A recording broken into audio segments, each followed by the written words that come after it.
Good Good morning. morning, I'm Jane Everham. and I'm Sue Ferguson. For the past 8 months, we have both been part of Foothills groups that have been reading the wonderful book Braiding Sweetgrass by Robin Wall Kimmerer.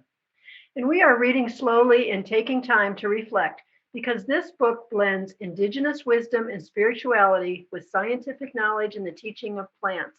And Braiding Sweetgrass deserves some time.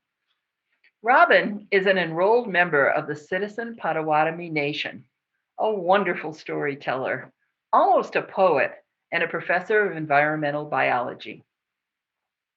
These are the words we use to begin each session. As braiding sweetgrass grounds us in our time together, we gather, mindful that the ground we are on is the ancestral land of the Arapaho and Ute people. For our reading today, we join Robin in upstate New York, and she writes, "My Onondaga Nation neighbors call the maple the leader of the trees. Trees constitute the Environmental Quality Committee, running air and water purification service 24/7. They are in every task force, from the Historical Society picnic to the Highway Department, School Board, and Library. When it comes to civic beautification, they alone create the crimson fall with little recognition. We haven't even mentioned how they create habitat for songbirds and wildlife cover, golden leaves to shuffle through, tree forts, and branches for swings. Centuries of their falling leaves have built this soil, now farmed for strawberries, apples, sweet corn, and hay. How much of the oxygen in our valley comes from our maples? How much carbon is taken from the atmosphere and stored away? These processes are what ecological scientists term ecosystem services, the structures and functions of the natural world that make life possible. We can assign an economic value to maple timber or gallons of syrup, but ecosystem services are far more precious. And yet these services go unaccounted for in the human economy. As with the services of local government, we don't think about them unless they are missing. There is no official tax system to pay for these services as we pay for snow plowing and school books. We get them for free, donated continually by maples.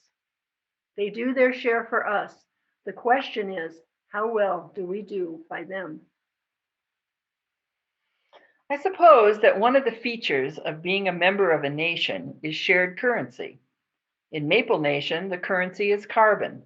It is traded, exchanged, bartered among community members from atmosphere to tree to beetle to woodpecker to fungus to log to firewood to atmosphere and back to tree. No waste, shared wealth, balance, and reciprocity. What better model for a sustainable economy do we need?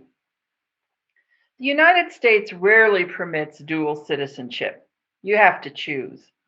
On what basis do we select where to invest our allegiance? If I were forced, I would choose Maple Nation. If citizenship is a matter of shared beliefs, then I believe in the democracy of species.